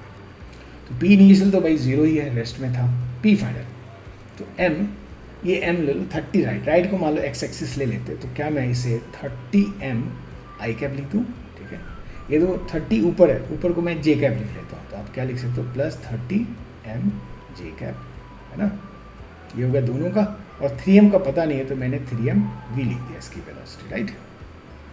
तो आप लिख सकते हो 3m v can be written as -30m I cap -30m j cap, ऐसा लिख दिया, राइट? तो 3m से डिवाइड कर लोगे तो वेलोसिटी आ जाएगी ये -3m -10 आई कैप -10 j कैप आ गया। ओके, ये आ गया वेलोसिटी। ओके, अब देखो इसकी वेलोसिटी निकालनी हो तो क्या होता? -10 मतलब इधर 10 मीटर पर सेकेंड, -10 j में है तो मतलब 10 मीटर पर सेकेंड इधर में, यानी वेक्टर सम करते तो इस डायरेक्शन में एक्चुअली इसकी वेलोसिटी होती है, राइट। अब आप जानते हो आई कैप जे कैप में लिखा है तो वेलोसिटी का मैग्नीट्यूड आप क्या लिखते हैं, अंडर रूट -10 का स्क्वायर प्लस -10 का स्क्वायर। मैं बच्चों की तरफ कर रहा हूँ ये सब सिंपल है, 10√2 मीटर पर सेकेंड लिख लेते हैं। तो 39 का आंसर आ जाता हमारा बी। ओके, ये हो गया आंसर। ओके, सिंपल क्वेश्चन है, आगे बढ़ते हैं। हाँ, ये 21 हमारा इधर आ गया था, कोई बात नहीं, 21 क्वेश्चन यहाँ कर लेते हैं। Two spheres mass m1 and m2 respectively collide. Collision के क्वेश्चन यहाँ पे रख दिए हैं। तो ये m1 है भाई, ये हमारा m2 है, ये दोनों कोलाइजन करने वाले हैं। ए रेस्ट पे है, ठीक है, ए इज़ एट रेस्ट, ए ये जो है ये रेस्ट पे, मान लो, चलो रहने दो, इसको ए रख दिया, इसको बी रख दिया। ओके, ए रेस्ट पे है, B is moving with the velocity v, मतलब u2 मैंने लिख देता, v लिख दिया, लेफ्ट डायरेक्शन में, और रेस्ट पे है तो u1 इज 0, है ना, ऐसा है। बिफोर कॉलिजन का ऐसा केस है। आफ्टर कॉलिजन, कॉलिजन के बाद फिर से मैं बना लेता, m1 हो गया, ये m2 इधर हो गया, right. After collision b has the velocity of v/2 in the direction perpendicular to the original direction. मतलब ओरिजिनल डायरेक्शन देखो लेफ्ट में है तो परपेंडिकुलर मतलब ऊपर ले लेते हैं, इसकी वेलोसिटी इधर हो गई थी, इधर कितनी हो गई थी v/2, तो मतलब v2 की वैल्यू हो गई थी v/2 ऊपर की डायरेक्शन में, है ना, ओरिजिनल डायरेक्शन से परपेंडिकुलर, ऊपर नीचे कुछ भी मान सकते थे आप, राइट। आपको पता करना है मास a moves with the after collision in the direction, तो इसके वेलोसिटी की डायरेक्शन बताना आपको। ओके, समझ में आया ये क्वेश्चन क्या है, इसकी वेलोसिटी की डायरेक्शन बताना है आपको। जो ये डायरेक्शन है इसे मैंने एक्स एक्सिस ले लिया है, तो आपको एक्स एक्सिस से कितनी एंगल पे जा रहा है, नीचे या ऊपर जो भी है। ऑब्वियसली आप इफ सिस्टम में दोनों मासेस को मान ले लेंगे, इसमें सिस्टम में आप बोथ मासेस ले लीजिए, तो यहाँ पे एफ एक्सटर्नल 0 है।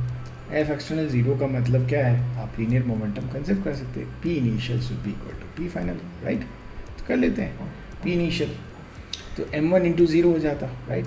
ये m2 इंटू वी है, और लेफ्ट डायरेक्शन को मान लो पॉजिटिव एक्स एक्सिस मान लिया मैंने, तो आप लिख देते m2 u2 आई कैप। देखो यहाँ पे प्लेन में हो रहा है ना, मतलब जे कैप में भी कुछ आ रहा है, तो इसलिए मैं वेक्टोरियल ही लिख रहा हूँ, राइट। ये गलती हम लोग कभी कभी कर देते हैं एग्जाम में। Okay, P final.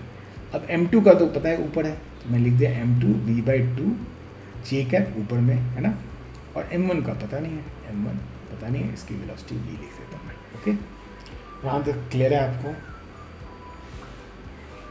Are you okay with this?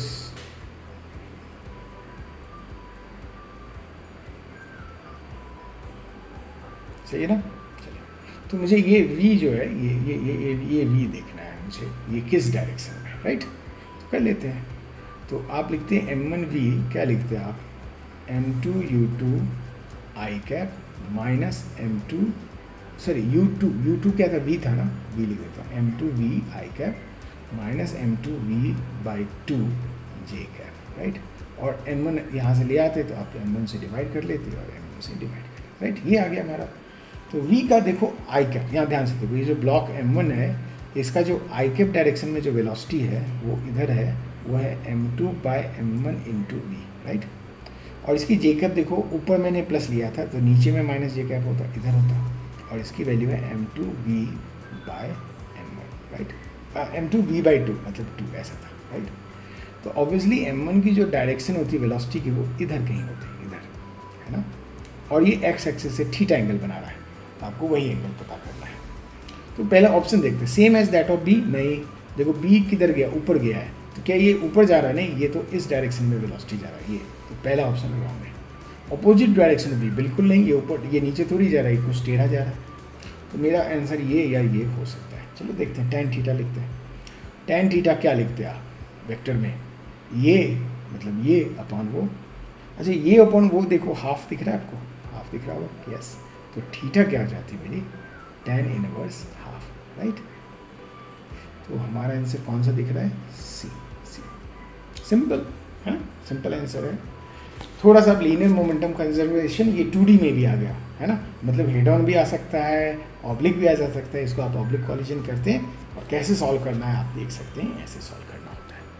Linear momentum conserve. चलिए आज का लास्ट क्वेश्चन है 40th नंबर क्वेश्चन। क्या है भाई? Particle of mass 1 kg is thrown vertically upward with the speed of 100 metre per second. Okay, after 5 second it explodes into 2 parts. फिर से देखो एक्सप्लोजन वाले क्वेश्चन आगे, मतलब लीनियर मोमेंटम कंजर्व करना है। ध्यान से देखते हैं। उन्होंने क्या किया, ग्राउंड ले लेते हैं, यहाँ से 1 kg का एक मास था, इसको हम लोगों ने ऊपर फेंक दिया 100 मीटर पर सेकेंड से, और ये 5 सेकेंड तक ऊपर जाता रहा। चलो मान लेते हैं 5 सेकेंड पे ऊपर आ गया, यहाँ पे आ गया, राइट। ये 1 kg यहाँ पे आ गया। देखते हैं इसकी वेलोसिटी क्या होगी 5 सेकेंड के बाद। तो आप जानते हैं u की वैल्यू दी हुई है 100 मीटर पर सेकेंड, है ना। v अपने को पता करना है अभी, है ना, और टाइम पता है 5 सेकेंड, राइट। तो v is equal to u plus 80 लिखते हैं। u की वैल्यू 100 प्लस a क्या होता है माइनस जी, मान लो g को 10 मान लिया तो -10 इंटू 5, ये कितनी हो जाती 50 मीटर पर सेकेंड। प्लस में आया मतलब ऊपर है, 50 मीटर पर सेकेंड से ये अभी जा रहा था। जब इस कंडीशन में आया तब ये एक्सप्लोड किया ना, फर्स्ट टेंशन का मतलब तो आफ्टर 5 सेकेंड इट एक्सप्लोड्स, यहाँ पे एक्सप्लोड होता है। 1 पार्ट ऑफ मास 400 ग्राम, मतलब मान लो इस कंडीशन में देखो, ये मेरा एक्सप्लोजन का पहले का जस्ट बिफोर एक्सप्लोजन है, जस्ट बिफोर एक्सप्लोजन है, जस्ट आफ्टर एक्सप्लोजन की आप बात करेंगे, जस्ट आफ्टर एक्सप्लोजन। इन्होंने कहा एक 400 ग्राम का है, तो इसको मैं लिख दूं 0.4 kg, है ना, 0.4 kg का हो गया। कम्स बैक विद ये इसकी वेलोसिटी पीछे की तरफ, नीचे की तरफ लिख दिया 25 मीटर पर सेकेंड है। तो दूसरा टुकड़ा क्या हो जाता है 0.6 kg का हो जाता है, राइट। इसकी वेलोसिटी पता करना है, सिंपल। ये जस्ट आफ्टर कॉलिजन की एक्सप्लोजन की बात है। इफ़ आपने इसी इंस्टेंट पर अप्लाई करना है आपको, राइट, आप इन दोनों just before and just after explosion आप लीनियर मोमेंटम कंजर्व कर सकते हैं। क्यों? क्योंकि इन दोनों के भी सिस्टम में देखो, just before and just after explosion, इन ये जो टाइम इंटरवल है डेल्टा टी, ये नेग्लिजिबल है, आप जानते हैं, नेग्लिजिबल है, बहुत थोड़ा सा है, ठीक है। अब ये बताने की क्या ज़रूरत है, ध्यान से कॉन्सेप्ट समझने की कोशिश करना। डायरेक्ट रट के तो क्वेश्चन सॉल्व कर ही लेते हैं लोग, राइट। अब देखो ये 1 kg पे इस छोटे से ड्यूरेशन में फोर्स तो लग ही रहा है ना। कौन सा फोर्स लग रहा है? mg डाउनवर्ड लग रहा है, फोर्स लग रहा है, फोर्स लग रहा है यहाँ पे mg डाउनवर्ड। तो क्या वर्टिकल डायरेक्शन में हम लोग लीनियर मोमेंटम कंजर्व कर सकते हैं क्या, है ना। क्वेश्चन ये है, क्या मैं वर्टिकल डायरेक्शन में लीनियर मोमेंटम कंजर्व कर सकता हूँ क्या? तो अब यहाँ ध्यान देना, ये जो वेट फोर्स होता है ये होता है नॉन इम्पल्सिव फोर्स,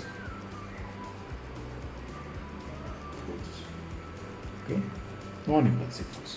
तो आप कॉन्सेप्ट समझिए, जब भी non impulsive force delta T बहुत ही नेग्लिजिबल टाइम के लिए लगे, जिस डायरेक्शन वर्टिकल डायरेक्शन में mg लग रहा है, बट वो कैसा फोर्स है? नॉन इम्पल्सिव फोर्स है, और कितने टाइम के लिए लग रहा है? नेग्लिजिबल टाइम के लिए लग रहा है। तो उस केस में आप वर्टिकल डायरेक्शन में, जिस डायरेक्शन में नॉन इम्पल्सिव फोर्स लग रहा है, उस डायरेक्शन में भी लीनियर मोमेंटम कंजर्व कर सकते हैं। इसको आप नोट लिख लीजिएगा। कुछ बच्चे रट के कर लेते हैं तो फिर वो गड़बड़ हो जाएगा, है ना, समझना भी जरूरी है। नहीं तो क्या करते हैं आप, ये इसके और उसके बीच में आप लीनियर मोमेंटम कंजर्व नहीं कर सकते, इसके और इसके बीच में लीनियर मोमेंटम कंजर्व नहीं कर सकते। क्यों? क्योंकि यहाँ से ऊपर जाने में 5 सेकंड लग रहा है, वो 5 सेकंड नेग्लेक्ट नहीं कर सकते। एक्सप्लोजन का टाइम जो होता है वो 10⁻5 सेकंड, 10⁻10 सेकंड ऐसे होता है ना, एक इंस्टेंट में होता है, इसलिए आप कर सकते हैं। तो आप लीनियर मोमेंटम कंजर्वेशन इसमें और इसमें कर रहे हैं, राइट। चलिए करते हैं। बिफोर एक्सप्लोजन जो मास थी वो 1 kg थी, और ऊपर की तरफ है वेलोसिटी तो +50 लिख दिया। आफ्टर मैंने सिस्टम दोनों को मान लिया, ये 0.4 है kg, और इसकी जो वेलोसिटी नीचे है तो मैंने -25 लिख दिया नीचे की, प्लस 0.6 उसकी वेलोसिटी पता नहीं, v वही निकालना है ना। अब मान लो v पॉजिटिव आ जाएगा तो इसका मतलब है ऊपर है, v नेगेटिव आ जाएगा तो नीचे है, राइट। ये होगी 50, और ये 0.4 से आप करेंगे क्या हो जाएगा, 10 हो जाएगा, प्लस 0.6 -10 होगा v, राइट। तो 0.6 v इज इक्वल टू 60, तो v की वैल्यू जो होगी 100 मीटर पर सेकेंड आई, और ये किस में आया, प्लस में आया, राइट। इसका मतलब ये क्या, 100 मीटर पर सेकेंड अपवर्ड। तो वेक्टर लेना बहुत ज़रूरी होता है। ये हमारा आंसर जो था 40 का, ये आ जाता है हमारा 40 का आंसर, राइट। सिंपल है ना। तो एक साथ समझिए, इसमें लॉज ऑफ मोशन के ड्यूरेशन में हम लोगों ने लीनियर मोमेंटम कंजर्वेशन, कॉलिजन की क्वेश्चन भी लिए हैं, राइट। तो आपका एक अच्छा रिवीजन हो रहा है। तो फिर से मैं ये कहना चाहूँगा, हर एक कॉन्सेप्ट को पकड़ने की कोशिश कीजिए। कॉन्सेप्ट पकड़ेंगे तो ये लिखना नहीं पड़ता ना, आप डायरेक्ट फटाफट सॉल्व कर लेते हैं आप खुद ही, राइट। तो फिर एक मिनट तो नहीं लगता, फ्यू सेकंड्स लगते हैं, 30 सेकंड 40 सेकंड में आप क्वेश्चन कर सकते हैं, क्योंकि आप देख सकते हैं जो कैलकुलेशन होते हैं बहुत थोड़ा सा होता है, राइट। तो और कॉन्सेप्ट को पकड़ना बहुत ज़रूरी है, ठीक है। और कॉन्सेप्ट तो आपने लेक्चर्स में पढ़ा ही होगा, तो आप जो भी जहाँ भी पढ़े हैं, कोचिंग क्लासेस में पढ़ते होंगे, तो वहाँ के लेक्चर के आप नोट्स रिवाइज कीजिए और फिर प्रीवियस ईयर क्वेश्चन के डिस्कशन को जरूर कीजिए। और जितना ज़्यादा आप डिस्कशन करेंगे और जितना अच्छा कॉन्सेप्ट सीखेंगे, तो आप देखिए एफर्टलेस क्वेश्चन सॉल्व करने लगेंगे, राइट। आप देखेंगे सेम कॉन्सेप्ट बार बार रिपीट होता रहता है। ओके, आई होप आपको आज का लेक्चर समझ में आया होगा, आपको अच्छा लगा होगा तो लाइक कर दीजिए वीडियो को और दोस्तों के साथ शेयर कर लीजिए, और अच्छा लगा तो आप सब्सक्राइब भी कर सकते हैं। Okay, thank you.